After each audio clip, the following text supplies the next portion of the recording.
شاہد صاحب let's talk about realism. میں آپ کا جتنا بھی آپ نے پارٹی بنائی سربراہ عوام پاکستان پارٹی, آپ جتنی اسپیچز کر رہے ہیں, آپ جتنے بیانات دے رہے ہیں, میرے نزدیک میں بھی I am wrong, you can correct me, ایک آئیڈیلسٹ اپروچ ہے. اور آپ جو فرما رہے ہیں ہو سکتا ہے وہ 100% ٹھیک ہو سکتا ہے, 50% ٹھیک ہو. پاکستان میں چادر چار دیواری, پاکستان میں دستور, سپریم کورٹ, آئین, دھجیاں اڑ گئیں. لیکن آپ ساری یہ باتیں کہہ رہے ہیں کہ جی ایسا ہونا چاہیے. ایک ہوتا ہے نا آئیڈیلسٹک اپروچ کہ جو ورلڈ وار 1 کے بعد انہوں نے کہا جی لیگ آف نیشنز کو ہونا چاہیے, جو آپس میں جنگیں نہ ہو, وہ فلاپ ہو گئی. ایون یو این بھی فلاپ ہو گئی. اگر جنگ جس نے کرنی ہے اس نے کرنی, طاقتور نے. آپ نے اب تک یہ نہیں بتایا کہ کیسے ہو, مطلب given the circumstances the country like Pakistan جہاں اسٹیبلشمنٹ کا ایک رول ہے اور بہت ہی سگنیفیکنٹ رول ہے, اور اس کو بڑھانے میں ہر پرائم منسٹر نے اپنا رول ادا کیا. آپ کا اس لیے رول نہیں میں کہتا کیونکہ آپ اس طرح, اگر آپ بھی اس طرح آتے ہیں نواز شریف صاحب یا عمران خان صاحب کی طرح, تو آپ کا بھی شاید آپ کو بھی اسپیس نہ ملتی ہے انلیس کہ انٹل آپ اسٹیبلشمنٹ کے کندھے پہ سوار نہ ہوتے.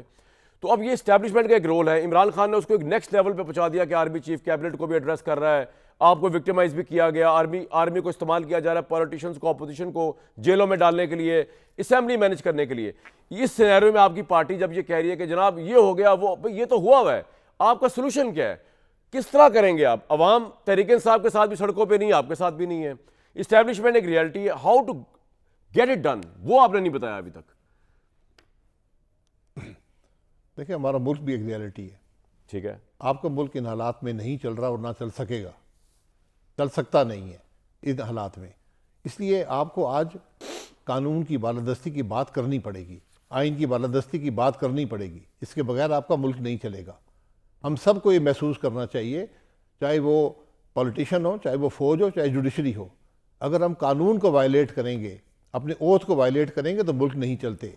یہ ایک بڑی واضح حقیقت ہے. ایک قدرت کا بھی نظام ہوتا ہے, اگر آپ کے پاس مورل اتھارٹی نہیں ہوگی آپ نہیں کام کر سکیں گے.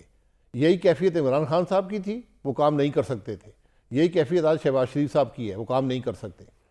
اس لیے آخر ملک میں بھی چلنا ہے. اگر ہمیں ملک کا درد ہے, اس کے عوام کی تکلیف کا احساس ہے, تو ہمیں راستہ نکالنا ہے. اور وہ راستہ صرف آئین اور قانون کی بالادستی میں ہے, اور کوئی راستہ نہیں. بڑا آئیڈیلسٹ بات لگتی ہوگی, لیکن یہ ایک واضح حقیقت ہے جس میں پوری دنیا کے ممالک چلتے ہیں.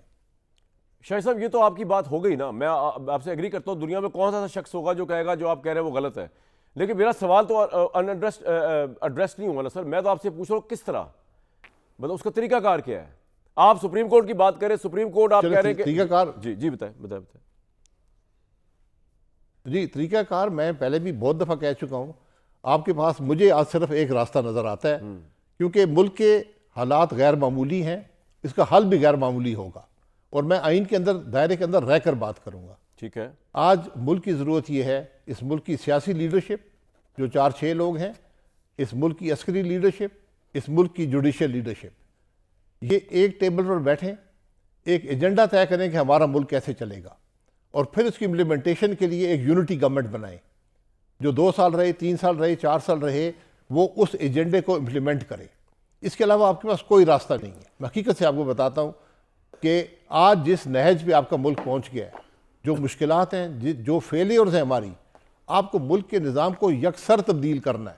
اور وہ تبدیلی کوئی ایک حکومت نہیں کر سکتی, کوئی ایک جماعت نہیں کر سکتی, جب تک آپ اکٹھے نہیں بیٹھیں گے. یہ سٹیک ہولڈرز ہیں آج ملک کی سیاست میں, جن کا میں نے ذکر کیا ہے, سویلین لیڈرشپ, عسکری لیڈرشپ, جوڈیشل لیڈرشپ. یہ بیٹھ کر ایجنڈا طے کریں, اس کو امپلیمنٹ کریں, پھر آپ کا ملک صحیح سمت میں جائے گا. بہت مشکل حالات ہیں, اس کا مجھے تکلیف ہوتی ہے دیکھتے ہوئے, شاید احساس آج ملک کے حکمرانوں کو نہیں ہے. یہ جو شاہد خاقان صاحب بات کریں, مفتاح صاحب میں آپ کو دوسری سائڈ پیش کرتا ہوں. یہ جو فرما رہے ہیں بالکل ان کے اپنے تئیں بالکل صحیح بات ہے.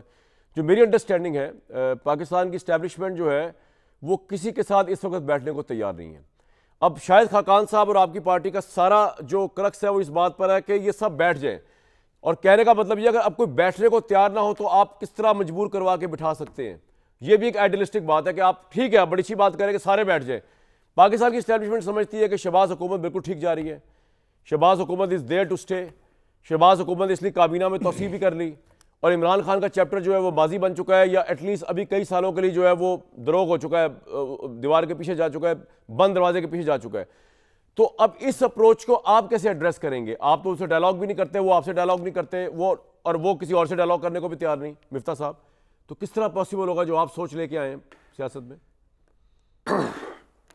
دیکھیں دو باتیں ذہن میں رکھنی ہیں ہم کو. ایک یاد رکھیں کہ باجوہ صاحب کی اسٹیبلشمنٹ نے یہ فیصلہ کر لیا تھا ایک مرتبہ 18-19 میں کہ نواز شریف ختم ہو گیا, نواز شریف ایکسیپٹیبل نہیں ہے. ٹی وی پہ آ کے اینالسٹ بولتے تھے کہ ایوان اقتدار کے اندر یہ فیصلے ہو گئے کہ نواز شریف کی سیاست ختم ہو گئی ہے. یہ ہم نے سب سنا ہے. اسی طرح ہم نے یہ بھی دیکھا ہے کہ یہ بھی فیصلے ہو گئے تھے کہ عمران خان کا 10 سال کا پلان تھا, جنرل باجوہ تھے, جنرل فیض تھے وغیرہ وغیرہ, 10 سال کے پلان کی بھی ہم نے باتیں سنی ہیں. تو یہ ہم اسٹیبلشمنٹ کی باتیں بہت جگہ سے سن جاتے ہیں, بہت سارے اینالسٹ ان کی طرف سے آ کے بول دیتے ہیں کہ یہ فیصلہ ہوا, یہ فیصلہ ہوا. جسٹ بیکاز کہ یہ فیصلے ہو جاتے ہیں اس کا مطلب نہیں کہ یہ فیصلے بدلے نہیں جاتے, اور جسٹ بیکاز یہ فیصلے ہو جاتے ہیں اس کا مطلب نہیں کہ یہ غلط ثابت نہیں ہوتے. ایک تو یہ بات ہے, تاریخ یہ بتاتی ہے. ہم لوگوں کے پاس یہ بڑی اجازت ہوتی ہے کہ پچھلے اسٹیبلشمنٹ والوں کو ہم کھل کے جو ہے تنقید کر سکتے ہیں, کرنٹ والوں کو نہیں کر سکتے, لیکن باجوہ صاحب وہ, راحیل شریف وہ, ان کو تو ہم لپیٹ لیتے ہیں. دوسری گزارش یہ ہے کہ اس بات کو اگر ہم نہیں تسلیم کرتے کہ ہمارا ملک جو ہے وہ 30-35 سال سے بہت پیچھے جا رہا ہے, اس بات کو ہم تسلیم نہیں کرتے کہ ہندوستان جو ہم سے غریب ہوتا تھا ہم سے 1.5 گنا امیر ہو گیا ہے, بنگلہ دیش جو ہم سے غریب ہوتا تھا ہم سے دگنے طریقے میں امیر ہو گیا ہے, اس بات کو ہم نہیں اگر اس پہ تسلیم کرتے کہ افریقہ سے جب یونان کشتی جا رہی ہوتی ہے تو اس میں آدھے لوگ جو مرتے ہیں وہ کوئی اور ملک کے نہیں ہوتے, پاکستان کے ہوتے ہیں, وہ بنگلہ دیشی نہیں ہوتے, وہ ہندوستانی نہیں ہوتے, وہ پاکستانی ہوتے ہیں. اس بات کو ہم تسلیم نہیں کرتے کہ 40% پاکستانی خط غربت کے نیچے ہے. اس بات کو ہم تسلیم نہیں کرتے کہ 2 کروڑ 65 لاکھ بچہ پاکستان میں اسکول سے باہر ہے, جبکہ انڈیا میں صرف 11 لاکھ بچہ اسکول سے باہر ہے. اس بات کو ہم تسلیم نہیں کرتے کہ ہم 20% سے زیادہ ان امپلائمنٹ کر چکے ہیں. 3 سال سے پاکستانی غریب ہوتے جا رہے ہیں, پر کیپٹا آمدن کم ہوتی جا رہی ہے. اور اگر ہم ان باتوں کو تسلیم نہیں کرتے تو ٹھیک ہے, آپ چلتے رہیں. ایسے بہت سارے ملک چلتے ہیں, میانمار چل رہا ہے, نائجیریا چل رہا ہے, کچھ ہوتا نہیں ہے, کارآمد نہیں رہتا, ملک ڈس فنکشنل ہو گیا ہے, لیکن ملک چلتا رہتا ہے.